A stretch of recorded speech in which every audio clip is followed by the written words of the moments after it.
Before we get into some specifics, and obviously we talk everything on the record. Sure. What's the pulse in Washington? I'm just curious, as between the presidential campaign and somebody who's been there enough now to get a sense as to some level of bipartisanship or a split, or what are you sensing? Is it moving closer, or is it still, as acrimonious as it may have appeared? I think that's a great question, and I think the most honest answer is I don't know. I think there's evidence that the ice is breaking in some significant way. The only problem is I don't know whether they're going to fall through it or whether we're going to be able to navigate through it, I mean, if you look at the Trump movement and all that fuels it, I think that says something alarming about American politics. But if you look at what's happened on the Hill recently, and the larger trends, I think there's some evidence also that we're coming to the end of a long period of trench warfare here, and we're going to start moving things forward. And I can give you specific examples on that.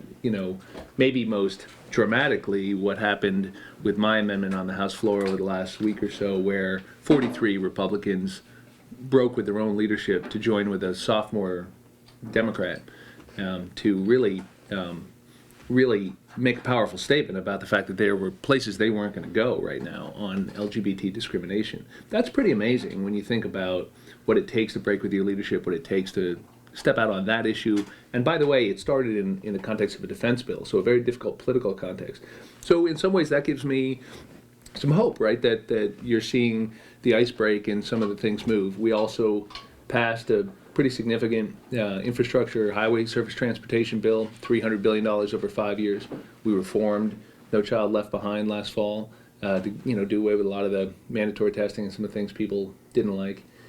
We also passed things like a 2-year budget deal and the Export-Import Bank and an extension of the debt ceiling. Now that happened because of the Boehner resignation. There's some special reasons for that. But I guess the point being you have some evidence that despite a lot of the gridlock, it's possible that things can still move. And if you look at my own, set of stuff, we're pretty proud that we've moved 29 bills through the House that we wrote, and 17 of them are now law. And so my view is that you can get things done both for your district and at the national level. Still, it's harder than it should be.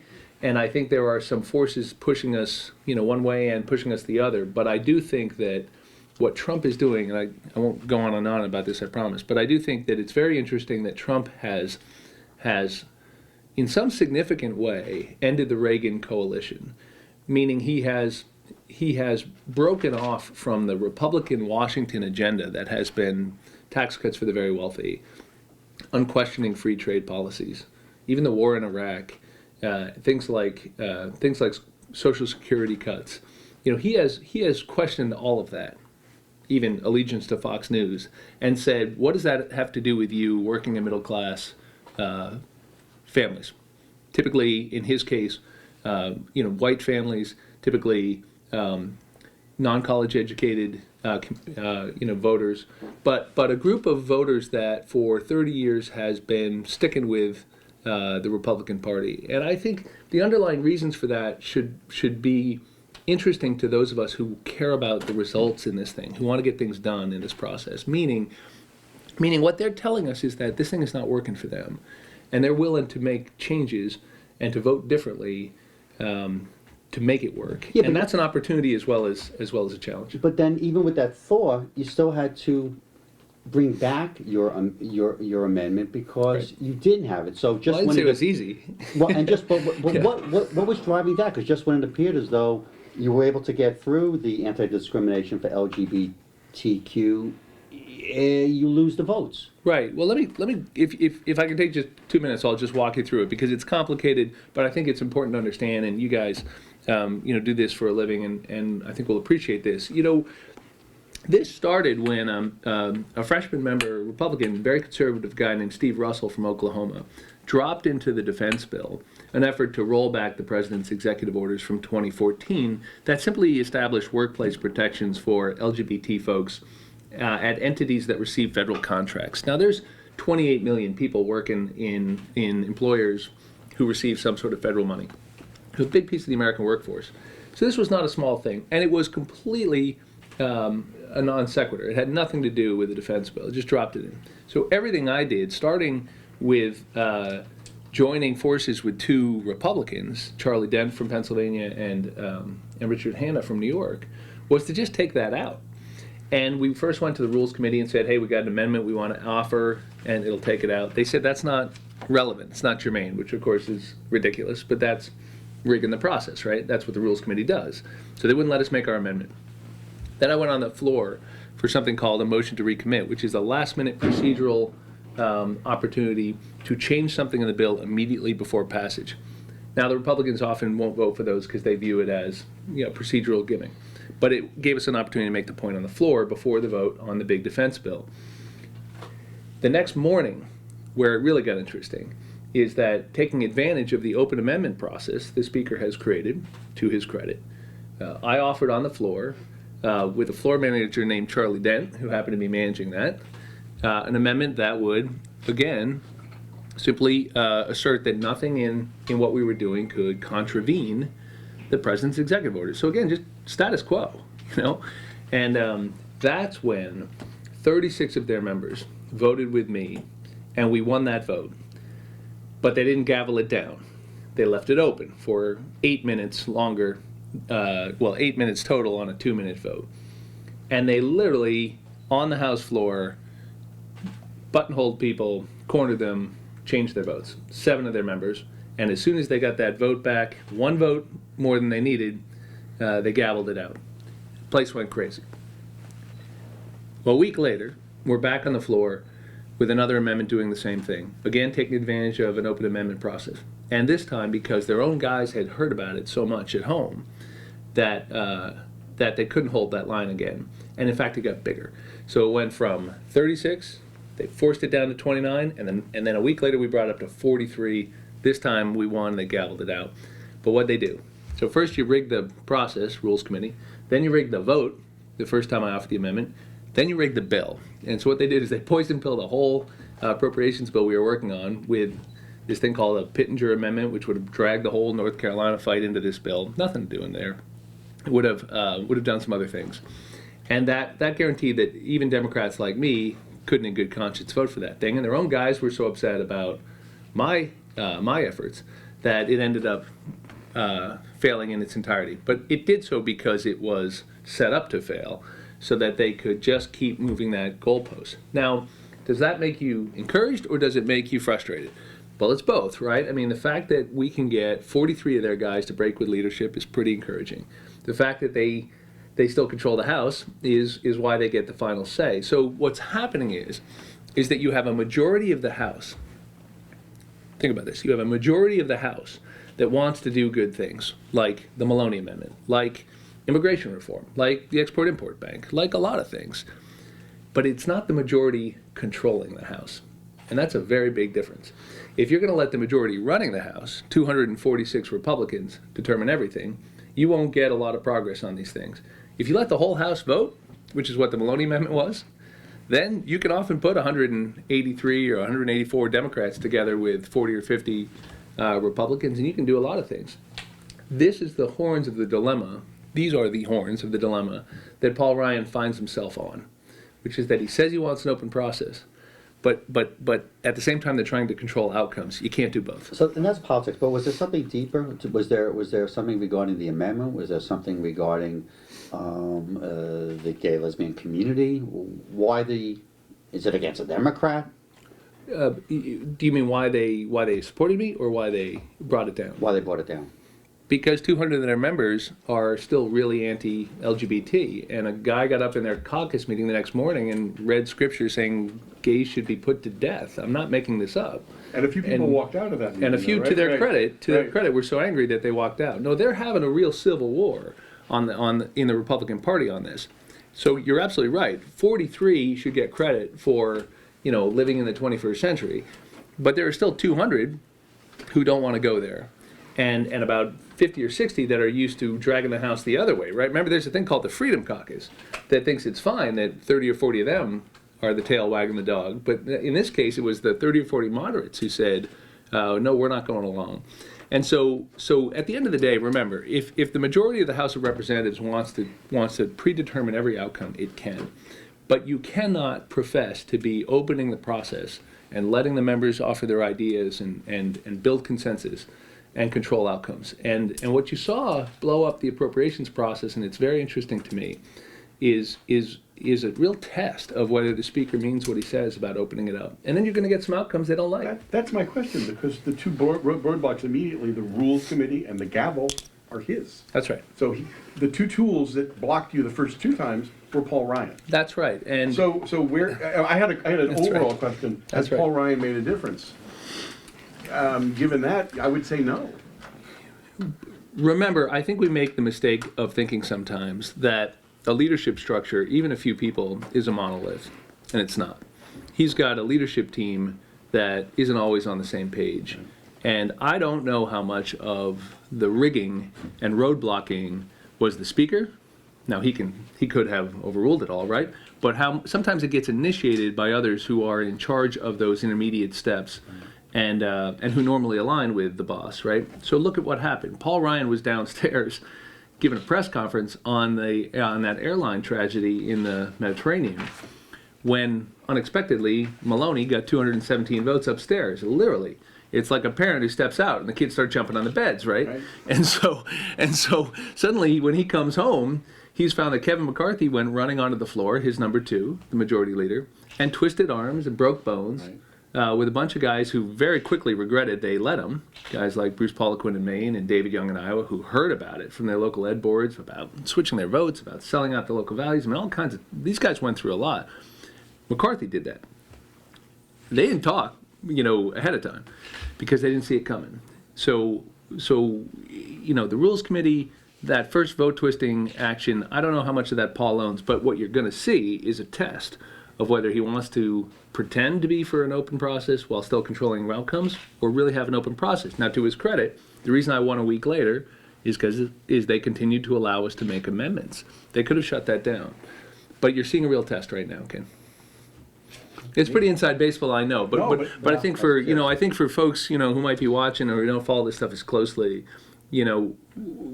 what I hope they know about me is that I have been laser focused on finding ways to make this thing work for things they care about. That's why we got 17 bills passed into law and 29 things through the House. And, I spend 99% of my time on crop insurance for the black dirt and making our oil trains safer and getting the exchange built at exit 131 and helping vets with their problems. But then sometimes there are moral issues. There are things you can't go home and, look your kids in the eye about if you don't get right. And even there, where the deck was stacked against us, I think we found a way to crack the code a little bit here, and it points to some very interesting things. So I'm energized by this. I think it means we can make this thing work. Still, it can work, but you got to stand up and you got to care about stuff. You've been very strong on rail safety and rail improvements and rail technology, clearly because there have been so many problems in your own district. I just came back from 2 weeks in Europe, and when you're on the trains there, you are literally in another world. Right. Right. Is there a sense in Congress, because what you're doing is trying to, plug the holes in the dike, if in a weird analogy. Is there any sense in Congress that the rest of the world has another approach to things like mass transit? And one of the reasons that we're so far behind is because of our overall philosophy of not investing in it as a government? Yes, but again, it's not as easy as it should be. Remember, this isn't some merit-based process where people sit around and say, what's the right thing to do? It's an interest-based process. And so you've got to make it work for the people whose support you need, which is why in a state like New York, you often see Metro North funding attached to upstate roads and bridges, right? So that different communities in the state can both feel good about something. In Congress, you have a similar dynamic. Now, look, we did pass a $300 billion bill. And Chairman Schuster of the Transportation Infrastructure Committee gets a lot of credit for that. Very bipartisan guy, very reasonable guy, believes what you're talking about. I had 5 pieces of legislation in that larger bill. What do? They invest in grade crossing safety and in positive train control to stop derailments like we've seen here. They focus on public-private partnerships and other things that are important here. We also funded something like the 131 interchange I had a piece of legislation which was the governor's top priority to open up $1 billion more for New York on bridge repairs, particularly these county bridges we all ride around that are not doing great. So that's a good start. I am cautiously optimistic that at least one of the two presidential candidates has a real plan for another $250 billion of investments over the next few years on top of that. And that's good. I mean, if we do $550 billion, about 3% of U.S. GDP, over a 5-year period, we're going to make some progress. Now, remember, in Europe, they have smaller geographic areas, and their political capital is also in their economic center, so it's no wonder they take care of the subways in Paris, because they ride them every day. Here in the United States, we have a federal system, and we have made it harder for the big cities to dominate by moving the capitals outside of them, by empowering rural states. The whole construction of our Congress is built around representing geography, not just populations. And so the political challenge is always going to be tougher to invest in the Northeast corridor when Wyoming gets a say in that. But in the passenger rail bill, we also worked very hard to allow a lot more money to go to Amtrak, including the profits from the Northeast corridor to be reinvested in that system. So even there, we're making some progress. And I have to say, there is a growing consensus that we have been doing too little, that we are behind, and that we don't have to do it all with public dollars. You know, that we can link the return of corporate profits overseas to investments in American infrastructure by allowing corporations to bring back profits if they also buy bonds in an infrastructure entity that would, together with loan guarantees and leverage, be able to support about $700 billion of infrastructure investments in 10 years. That's John Delaney's bill that I'm a co-sponsor of. Those are private dollars. There's a way to expand our use of public-private partnerships. It's not great in every project, but there's a lot of places where it's done well in Europe and elsewhere. We're behind the world on that. We should look at that. This has been done successful in a few places. And then we need to invest more in traditional sources. Because I brought up rail, but it's the same is true with airports, and the same is true with roads and bridges. So it's not just rail. Rail is... No, you're absolutely right. You're absolutely right. But No, that's what I'm wondering. But, I mean... The governor's taken some good steps on this. You know, he's got a plan for LaGuardia. That will include an air train and $4 billion of investments. That's a real plan. He's got the TAP going, and it's coming out of the river right on schedule, and $1 billion less than a lot of people thought it could be done for. Should have had a rail on it. But it can, and what they decided was not to not do rail, but to do the bridge compatible with future rail development. But if you get inside the rail issue for us, as I did when I worked for the governor before going to Congress, you know, the problem with the West Coast, the problem with the west side of the Hudson is that the topography changes very quickly, right? And so you have hills and mountains, and you have to tunnel through them. It gets very expensive. So I'm not saying we don't want that rail service across the TAP or some sort of bus to rapid transit or some sort of commuter service. You do, but it's a big investment. Equally smart is bringing the rail lines up through central Orange County, extending New Jersey Transit, getting you a one-seat ride from Port Jervis to Penn Station, and we can do that. But you need to have the tunnel built in the Hudson River. So, you know, Chris Christie slowed us down for about 6 or 7 years on that, but it's coming again, and the money is moving on the federal level to do that. And then we can service Central Orange in a way that is a lot more cost effective, including, by the way, a spur to Stewart Airport, which would be a logical addition to that system, because the way the rail lines come up, they actually come up right near Stewart and then go west out to Port Jervis. So there's a way to do it. It's a long-term project, but I do give the governor some credit. But your point is the right one. But I just think that if we got serious as a country the way any kind of corporation would around having a capital budget, where we take debt for logical reasons. We should get our operating budget in balance, by the way, over time. But a capital budget is smart debt, right? And the fact is that if we just set a national goal of spending, 3% of GDP over a 20-year period on our infrastructure with a $17 trillion economy, we're going to move the needle. And we don't have to be behind every country in Asia and Europe. Some of those countries are going to regret some of the debt they took, by the way, in the Middle East and elsewhere. Some of those beautiful showcase airports may be empty in a few years. But doing it the right way, we can get there. That's what I'm working for. That's why I'm on that committee. The truth is, I could have been on some fancier committee in my second term. I chose to stay there because I knew they were doing the bill and I wanted to work on it. And if you look, the committees I got on, both agriculture and transportation infrastructure, both had major bills that got passed in my first 3 years in Congress. We did a big farm bill and we did a big infrastructure bill. So I think that decision was validated and we passed a bunch of stuff as part of it. And I think it makes sense to the people I represent. So, You mentioned working in a bipartisan way, which I know you and Chris Gibson have always long talked about. Is there anybody in that Freedom Caucus who is at all interested in any bipartisan work?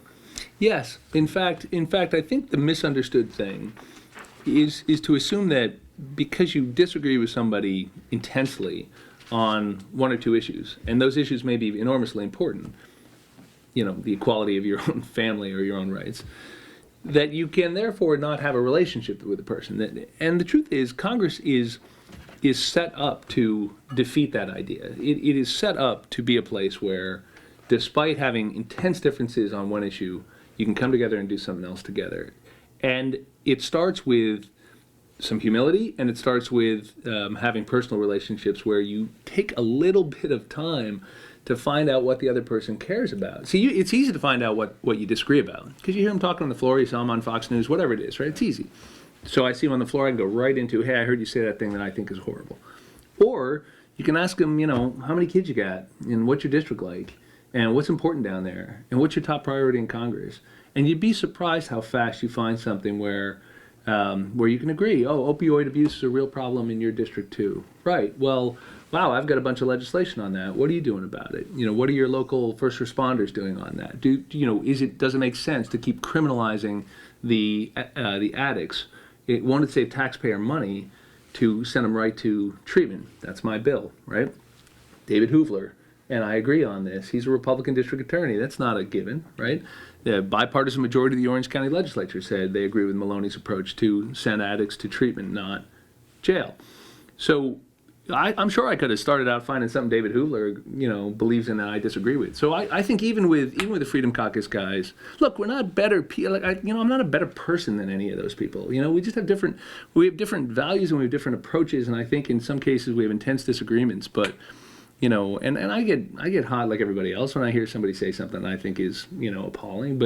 And sometimes you hear a lot of that on the House floor. But I do think there's always room to work with people, is my view. I don't want to bring up Louis Gohmert because I can't imagine you two agreeing on except anything. maybe Louis Gohmert. However, can you give me one example of anybody in that Freedom Caucus who you think you either have co-sponsored something with or think there's some sort of something that you can work together on? Yes. Mark Wayne Mullen of Oklahoma, who's one of the most conservative members of the House, he and I have a bill together to help veterans, and there are other people who care a lot about, say, foster care, or who care a lot about opioid abuse. There's such a broad range of issues you forget, I think, sometimes that. And by the way, working for veterans is something that we can often agree on. I have a bill that would automatically discharge student loan debt for people who are 100% service disabled. Because if your kid gets 100% service disabled, or you do, right now, believe it or not, you got to come home and fill out a bunch of forms and get one agency to talk to the other. You have the right to this already, but nobody knows it. And getting it done is a pain, and you're dealing with a lot. And so I have a bill that would just have that done automatically. You come home, you're dealing with a lot, you get a letter from the Department of Education that says, don't worry about your student debt, it's zero. We've discharged it. We found out from the VA, because we talked to each other, that you're 100% service disabled, and we've erased your student debt. There's a lot of Republicans who like that idea. So I just think it's where you focus, Ken. Sorry to go backwards here, but what was the upshot of the amendments that we started this discussion with? Is the executive order intact? It is. It is. And what we did was we fought them to a standstill, maybe beat them on the House floor on the terms of that issue. To stop it, they brought down the whole larger bill. But remember, the status quo is okay with me. I just don't want them going backwards. And so if the upshot of that is that what they've realized, and this is the real win, you cannot bring an anti-gay bill onto the floor of the House of Representatives anymore and get away with it. Okay, let's. It's not back going to up. happen. 4 years ago, if I told you that you were going to be saying that, what would you have said? I would have said that that I would not expect to be on the leading edge of some fight for LGBT equality in the Congress, because it wouldn't necessarily be, the reason my voters sent me there. No, I'm saying, But- did you but- think that would even be possible for anybody to have said 4 years ago or 5 years ago? That they can't bring an anti-gay bill onto the floor? Yeah. I think directionally it's been clear for a while. I think Washington is behind. I mean, look at Wall Street. I mean, the head of every Wall Street bank wrote a letter to the governor of North Carolina and said, what are you doing? Now, if your largest employer in North Carolina is Bank of America, and you get a letter from the head of Bank of America saying, hey, by the way, what the heck are you doing? It's making this very hard for us to do business in your state, and we're a huge employer. The truth is Wall Street and Fortune 50 are light years ahead of where the United States House of Representatives is. So I'm not surprised that we're getting there. I think I'm surprised that I was the first one to figure out that we could, despite their structural control and advantages, pick a fight over something that was right and win it. And I'm proud that there are 40 members of that caucus who are willing to buck their own leadership. They deserve credit for that. I do care in my own role that I never lose sight of what is important to the people I represent. I've never thought that it was my job to go to Washington and start telling the people I represent that I know better than they do on a bunch of issues, that I want to be in conversation with them, that I want to have them get to know me, that I want them to see me fighting for things that they really care about, like the cost of their kids' college and their own retirement, and how we treat our vets, and the roads and bridges we ride on, and the safety of these oil trains, and how the farmers get treated, and what happens when they have a loss, and does somebody come along when they're really hurting and find those New York Rising funds. These are the measures of success I set for myself when I got in this job, because I thought they were the most important things to the district. And what I hope people know about me over the last couple of weeks is I'm also willing to lead, that I'm also willing to say, look, this thing's important. Maybe you didn't think about it, maybe it wasn't top of your list, but here's why, for me, this is a powerful issue. And if it hurts me politically, so be it. Well, is that something you have heard about from your constituents? I have to say, maybe it's, what do they call it, stovepiping, but what I've heard has been very encouraging. I mean, I stood up at the Pattern for Progress event when I came back the next day, and Jonathan Drapkin sort of surprised me by opening the event by this long recitation of what had happened on the House floor, which was not in my prepared remarks, I can guarantee you. We had a whole speech on infrastructure. The crowd was very interested in what happened, and there was a lot of Republicans in that room, and a lot of business people and contractors and people for whom this is not top of mind, And I would say the reception was really heartwarming. Because look, I think the number one thing going on in our politics right now is people want to know whether anybody means anything. They want to know whether you mean it. They want to know whether you actually care or not. Are you one of the good guys? Are you one of those guys who's just playing a game? And there's something powerful about seeing somebody who is passionate about something and fighting for it. And we won. I mean, it's not like I'm tilting at windmills. I won the vote. I won it twice. And they rigged it all along the way, and we still beat them. And I'm proud of that. Why do you think that's a permanent political change? You've got an appropriations bill which is defeated right now. It's got to come back. Aren't there going to be further efforts to attach the same amendment? When we won the vote the first time and they changed the votes, so we won and then we lost. There was an extraordinary moment for me when John Lewis walked across the area where I was standing on the House floor. Now, this is a guy who got his head beat in on the Edmund Pettus Bridge, right? This guy's a legend of the civil rights movement. And he just got patted me on the shoulder and he said, "Keep fighting, brother." And I just thought, that's awesome. I mean, that's John Lewis, right? And so how many times did that guy lose before he won? And he didn't lose a vote. He almost lost his life. I think in any kind of civil rights struggle, you lose a lot before you win, and you win, and then they take you back, some distance, and you keep pushing forward. But over time, you're gaining that ground, and in so many contexts, we have made so much progress. But it shouldn't be surprising that there's some guy who's going to stand up in front of a room full of conservatives at their morning meeting and say gays should be put to death. I mean, that's what he said. And a lot of them are, going along with that somehow, even though a few of them are walking out. That happened.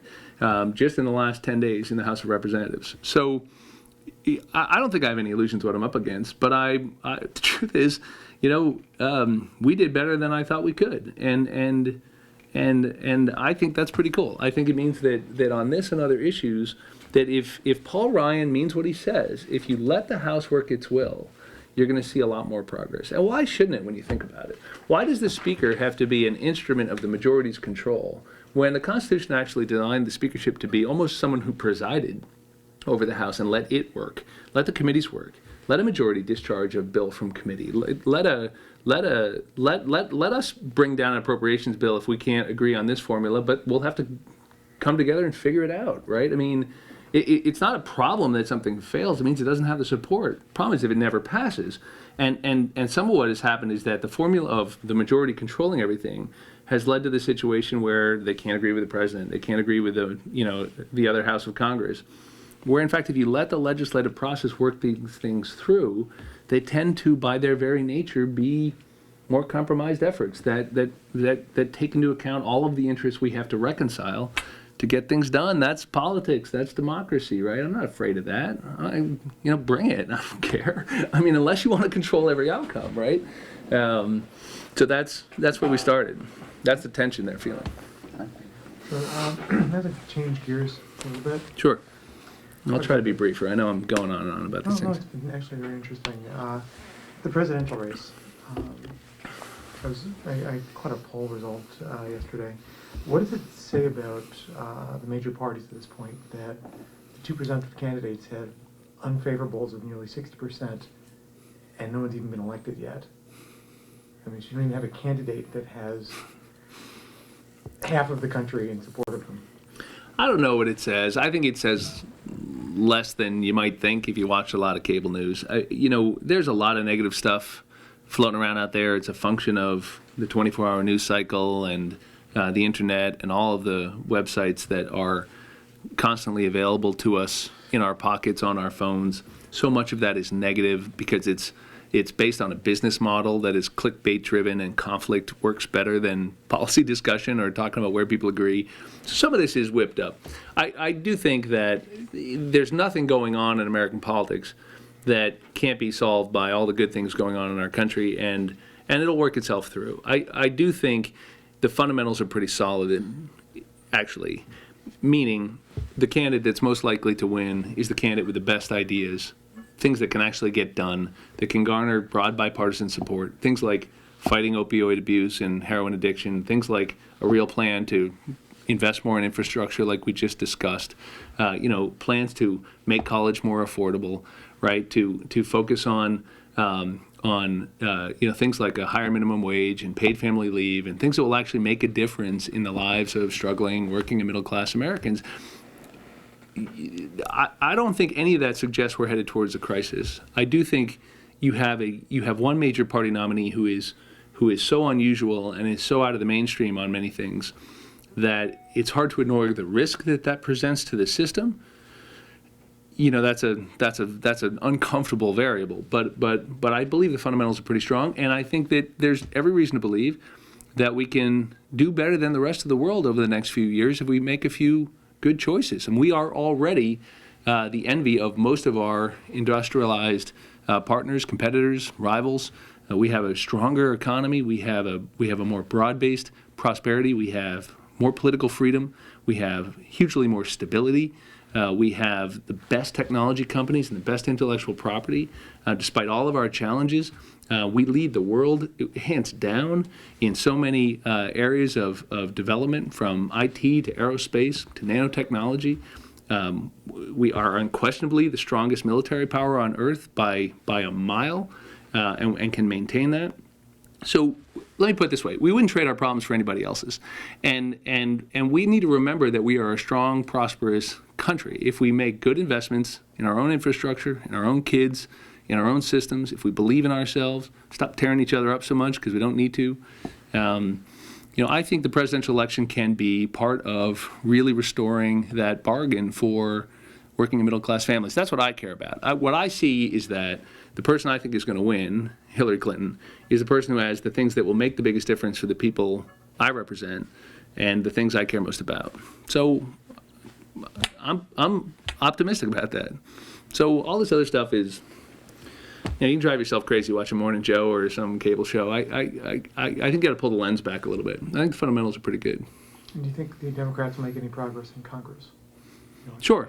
I think that's right. And I think it's because the Republicans are not getting the job done on a lot of important issues. But some of it is turnout and the logical ebb and flow of this thing. I think you'll see us pick up seats in the House and probably take back the Senate. And I hope that'll be part of getting things done. I'm not one of these guys that really cares about, the kind of horse race or the red team, blue team, who's up, who's down. If it means we can get real meaningful infrastructure investments, if it means we can really improve our schools, if it means we can, really fight climate change and have common sense immigration reform and reform our tax code and do the kinds of things that are keeping us at, an economic growth level that is still not what it should be, then I'm for that. And I hope that working majorities in at least one of the two houses is what comes out of this. So, Question regarding the city of Newburgh. sure. You've, at various times, have tried to give some sort of either grant money or work with them in terms of shot spotter, Right. now investigating possibly the Stewart National Base, The water, yeah. firemen, and more money. But Police. police. But it also seems like it's a city that just can't help but get in its own way. And I don't know how deep in the weeds you get, but at any point as you're dealing with this, do you have conversations with whoever is the city manager or the mayor, or do you sit with any of those folks, and before you start to look to give good money at bad, do you have conversations or wonder what is going on there? I don't think there's anything wrong with that city that can't be fixed by what's right with that city. I mean, that city has enormous natural advantages. There's a reason it's there. It's at a terrifically strategic point on the Hudson River. It's got the intersection of two interstate highways. It's got a railroad, a runway, and a river. I mean, my God, that should be an economic center of activity. There's specific reasons why the economy there has been held back. And yeah, sure. I mean, we can all get in our own way sometimes, and Lord knows politicians can. It's not unique to Newburgh, by the way. But I do think that there's every reason to think that the economic prosperity you've seen in places like Beacon right across the river, in the communities surrounding Newburgh, can be shared and felt in the places that have been left behind in Newburgh. And I don't think there's a single thing we've supported locally where we're sorry we did. I'm not sorry that we've fought tooth and nail to get more firefighters there, to keep them there, to overcome some of that local dysfunction, to make sure the funding keeps coming, to get it renewed. I'm not sorry we're engaged in the police there. Public safety is really important in the city of Newburgh. And some of these initiatives like ShotSpotter to do better, bringing the FBI closer to work on gang violence, drug violence.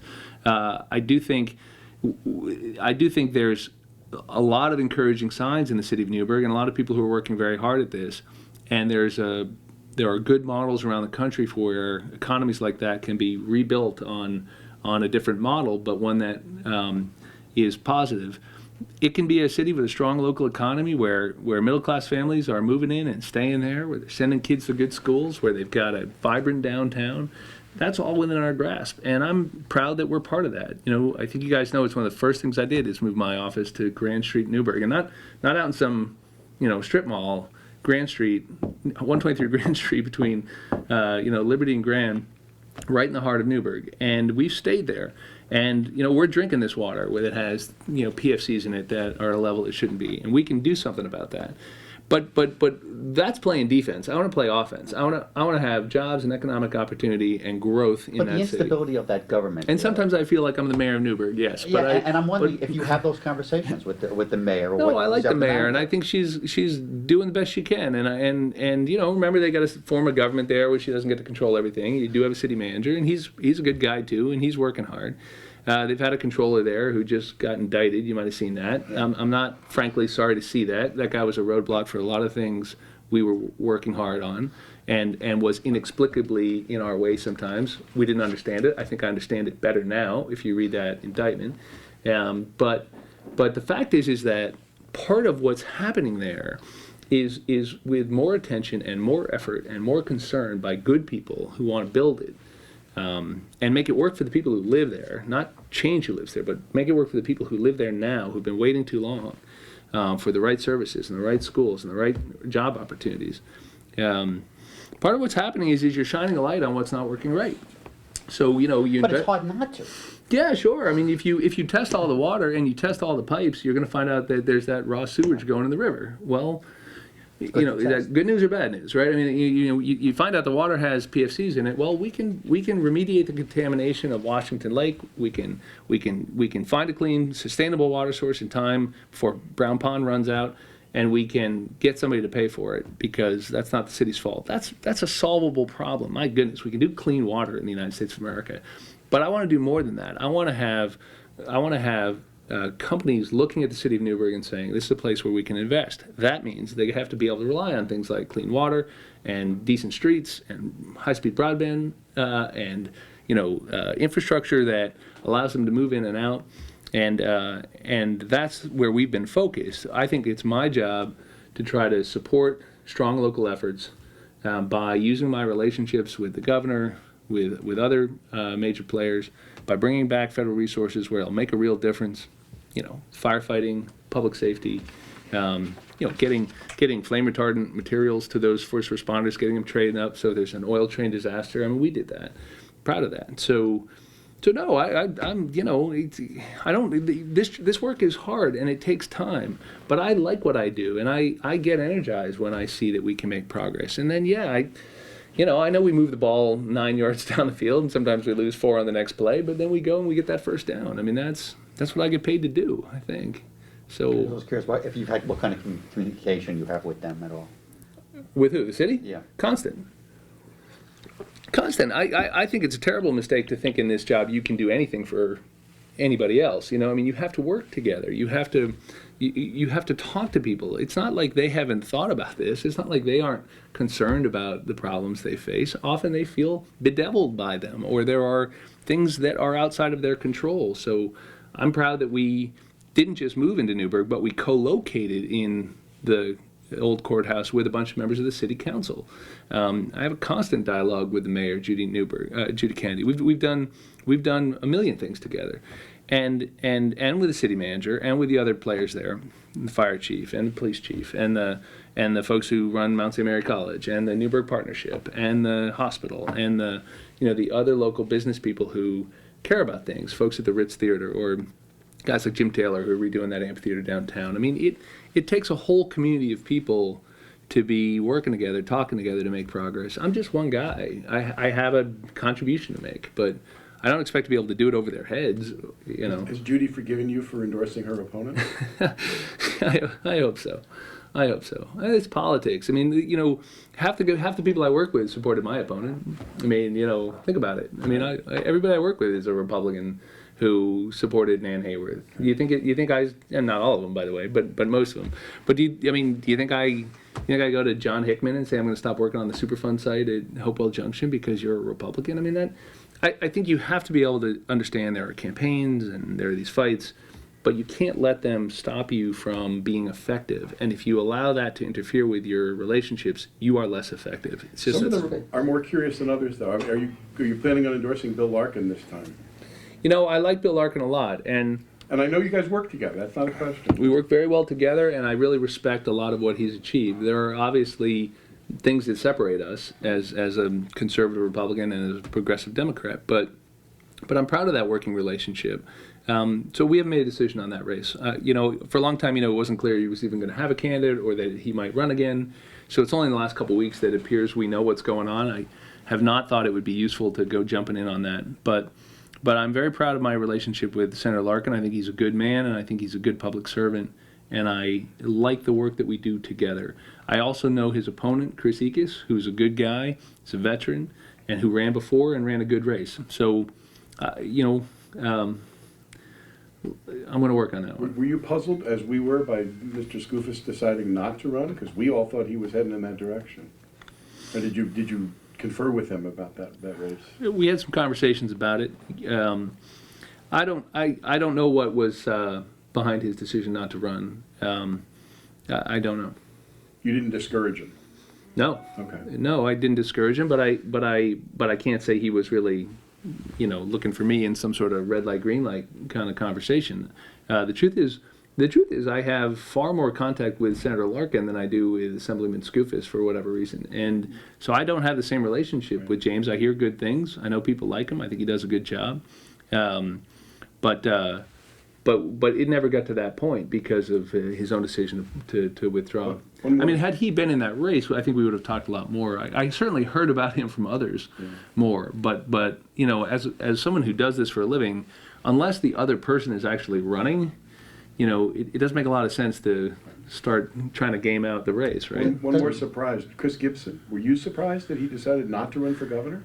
No, because I thought it was a terrible idea, and I told him that. Okay. And it was a terrible idea, Right. and he would have got, I think, badly beaten.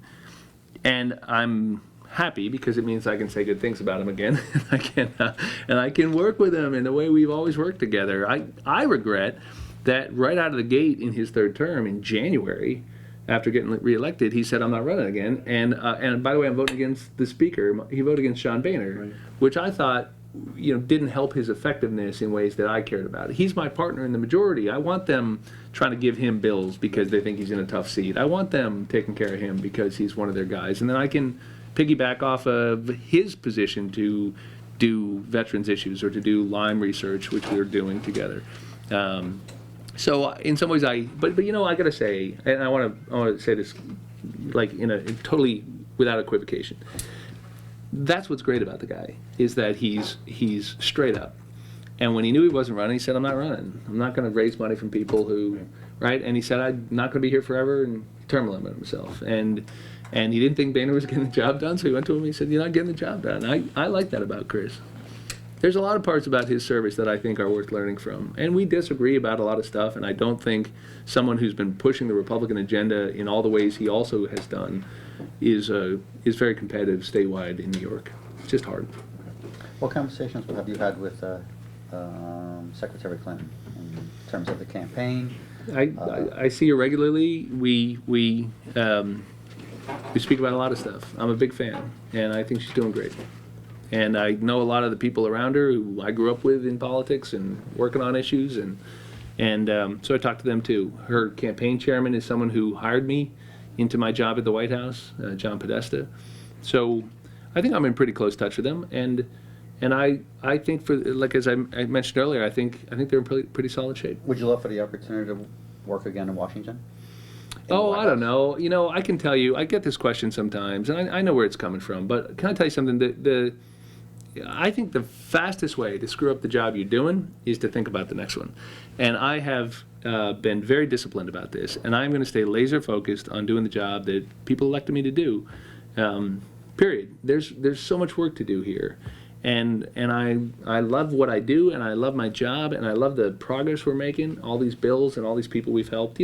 We've helped 3,000 people out of my 3,500 people. I asked for the numbers this morning out of my district office. Those are 3,500 individual stories of people who got help from us.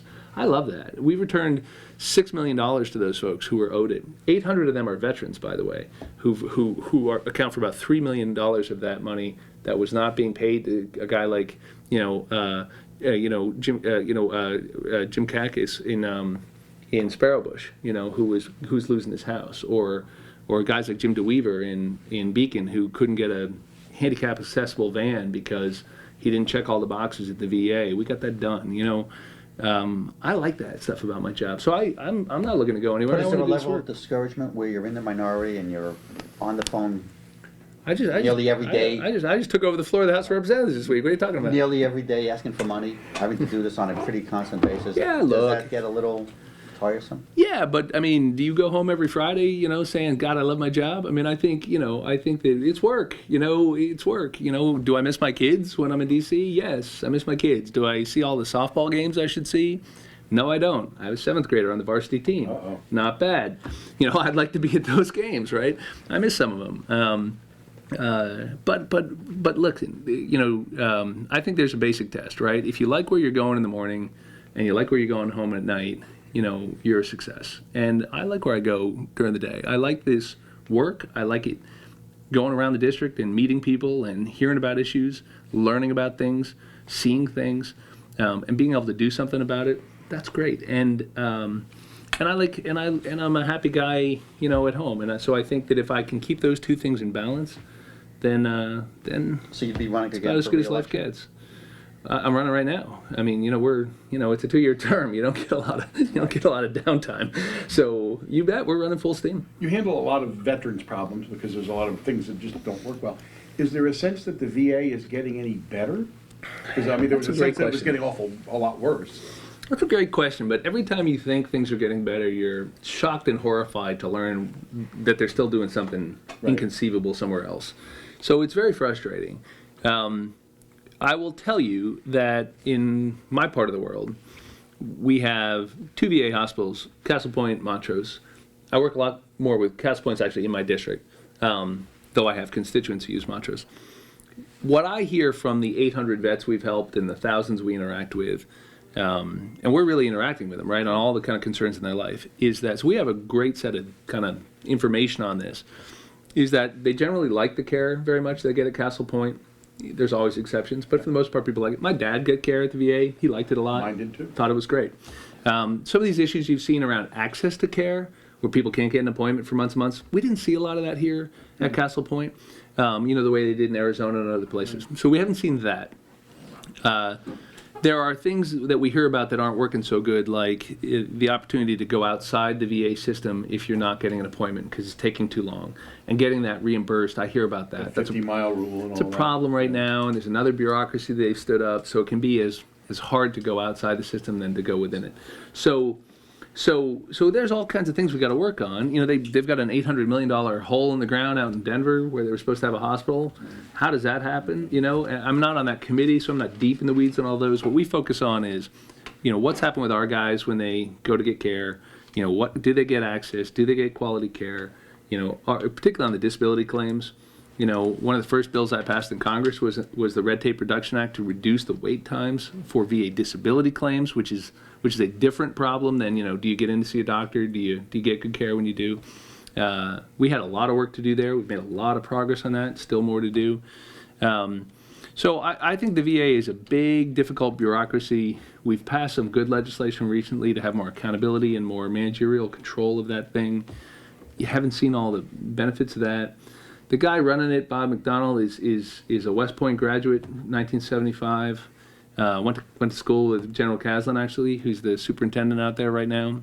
I just went on the board of West Point, so I'm going to be even more involved out there.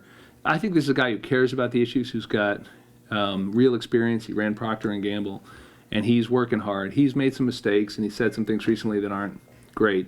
But I think we've made some progress. But I just think it's one of those things where you can never do enough. You can't.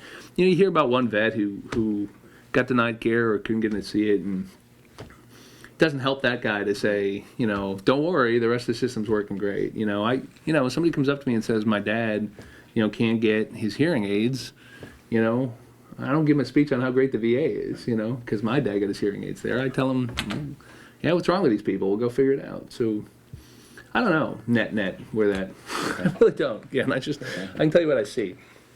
Yeah. What are your priorities for the rest of the year? A few things. We are working very hard on a couple of new initiatives in addition to all the things that I think we've done well. So, we focused on farm issues, we focused on infrastructure issues, particularly trains and train safety. We focused on bringing resources to local cops and firefighters. We focused on veterans. I have a piece of legislation on the opioid epidemic and heroin abuse, which I think is very important. It's the one I mentioned before that David Hoovler and others have endorsed, and it has to do with building off of what's working in communities like Gloucester, Massachusetts, and Seattle, Washington, and now Albany, New York, where they take addicts directly to treatment. The results are really encouraging in terms of the reduction of street-level crime that is associated with drug addiction. A lot of the street-level prostitution or snatch and grab or, smash a car window stuff, that's related to feeding a drug habit. So if you get the addicts off the street, you can lower those crime rates. if you get them to treatment, instead of running them 30, 40, 50 times through a booking and criminal justice process, it costs about 1/5 of the taxpayer dollars to do it. And you give the cops control. You give the authority to the arresting officer. This is a guy who's a bad guy. He's getting arrested. This is somebody who I've seen 20 times out here. They're just struggling with an addiction problem. I can arrest them again. It's not going to do any good. And they're turning tricks, in this corner downtown at night because they have no other way to raise the money to feed their habit. They've done this in Seattle. They studied it for 5 years by the Ford Foundation. Very encouraging results. Saves money, better outcomes, helps people in need. I've got a bill that would provide Department of Justice funding for those types of expansion programs. That's one priority. I have another priority, which I'm very proud of, that would create and this is a little bit wonky, but that will create a pre-conviction federal cause of action for people who are denied effective assistance of counsel. 53 years after Gideon v. Wainwright, our constitutional Sixth Amendment right to a lawyer has been eviscerated in a lot of jurisdictions that simply don't fund it, that simply don't provide people lawyers. And so 95% of people plead. You've got mass incarceration, and you have massive defunding of basic, competent counsel. Which, by the way, every prosecutor will tell you they want. Is that a federal issue, though? Isn't that more a state issue? It's both, because it's a federally protected constitutional right. Right. Gideon v. Wainwright said you have a right to counsel. But how can you force states to then fund that? Well, here's the insight, and I'm very proud that the NAACP said that this is the most interesting thing they've seen in a decade. So the NAACP and a lot of other groups are supporting my bill, the ACLU and others, but also law enforcement groups. Is that you right now, if you're convicted of a crime you didn't commit, you're likely to get and you're poor, you're likely to get a very poor counsel or one at all, and you're likely to plead, and you're going to go to jail. This is a real case for someone we're working with right now who was convicted and spent 20 years in jail for a crime they didn't commit. And often it's because that counsel doesn't present evidence that's there, doesn't do basic DNA testing, basic things that would exonerate people. We're not talking about close cases. We're talking about people who are innocent. So there's a real cost. Right now, you go to jail, and then you can sue for ineffective assistance of counsel. If you're lucky, you'll get your conviction overturned after you spend a bunch of time in jail, in this case 20 years for the guy I'm talking about. And you might even then have a civil cause of action against whatever jurisdiction put you in jail. That's it. It's just you. So there's no structural way to force jurisdictions to own up to what their responsibilities are. If, however, you allow defendants to sue pre-conviction and to do so as a class, then by being denied effective assistance of counsel, you can prevent those convictions in the first place. What will actually happen is that you will force jurisdictions to fund indigent defense in the way they should. And we can assist that on the federal level. There's good ways to expand the role that practicing attorneys in private practice play in that process, which was historically the way it was done. There's ways to afford that. That's a fair conversation. But if you look around the state of New York, some of the worst offenders are counties in upstate New York. Onondaga County does a horrendous job at this. New York City's done a little bit better. So the point is that we have an issue with over-incarceration in the United States. We have to do a better job of figuring out who should be in jail and who shouldn't. And we should all agree that innocent people shouldn't be going to jail. And it's a constitutional right. This isn't some nice to have. I mean, I love these guys in Washington who always thumping the Constitution. Sometimes I think they love it so much they use it sparingly, right? I mean, you actually have to read the whole thing. And if you get to the Sixth Amendment, there's an explicit right to counsel. And 53 years ago, the Supreme Court told us that means you have a right to a public defender. And we've just defunded it and ignored it. And the results have been really catastrophic for a lot of people who didn't get a fair shake. And I think there's a way to do this, working with law enforcement, a way that remains tough and smart on crime. But it's a civil rights issue, and it's a constitutional rights issue. So that's a bill I'm working on that is something creative that we've got going that I'm focused on as a priority. And then I know this is the longest answer ever, but then in the district, you remember a lot of my priorities are not like do some bill in committee. We have priorities in the district that are very important to me. Getting Exit 131 done was an absolute must-do for me, and we got that done, although I want it done faster. Getting a Superfund site across the river, no kidding, cleaned up and paid for has been a priority for me in Hopewell Junction. I want to make sure that's done. Flooding of the Wallkill River and worrying about that before we have another superstorm is something we have not let go of. We are still working on that in lots of different ways, with Orange County Soil and Water, with the county, with the Army Corps of Engineers. We are going to crack the code on that, no matter how long it takes, because next time we have a storm, we're still going to get flooded in all those places, and we're going to spend 10 times as much on recovery and hurt a lot of people than if we did the mitigation work we ought to do in the first place. Is there any prospect of dredging it, or is it more likely? Dredging may not be the best solution, but there's lots of ways we can mitigate potential flood damage. Right. Yeah. Congressman, I appreciate But there's you- others. There's other things I want to do in the city of Newburgh, elsewhere. There's a lot that we've started that I don't want to leave undone if, God forbid, I lose election or something happens. So, Thanks for your time. thanks. I appreciate the interest. I know One quick question. went on along. Back to the airports and railroad and all that stuff. When you travel overseas, or other congressmen, do you travel normally like regular tourists do, or do you guys get special, they hold the trains for you type treatment? Depends. I just spent 6 days in Jordan, where I got to visit. We spent an hour with King Abdullah, which is fascinating, learning about the fight against ISIS. Jordan has taken in 1.3 million Syrian refugees, which is remarkable. We were at the Joint Training Center up by the Syrian borders and in the refugee camps in Zaatari and elsewhere. When we get treated differently, it's usually because there's a security concern. So we're riding in armored up SUVs and that sort of thing, and the Jordanian security people are lights and sirening through traffic. The reason I'm But- asking it would be great if a whole bunch of congressmen waited in those TSA lines. Right. They might fund them more actively. Right. I don't know what's going on with that. I actually haven't seen that a lot at the airports I use, thank God. We're not going to see that in Stewart. No, I mean, I got There were 3 people in I don't line even get to the other use day, Stewart. I'm working on that too. I mean, I get to use White Plains and LaGuardia, right? And there, it has been terrible. But I have TSA pre-check, which I recommend Yeah. to everyone. Now, everybody can get it, so that's not a congressional thing. You got to go get an interview, I guess, pay fine. But like that, I mean, that has changed my life, right? That's a great innovation. I think it's like Easy Pass, right? The more people get it, the faster everybody moves, and they can open more lines. And this thinking, I don't know what the heck happened to TSA, but that's disaster.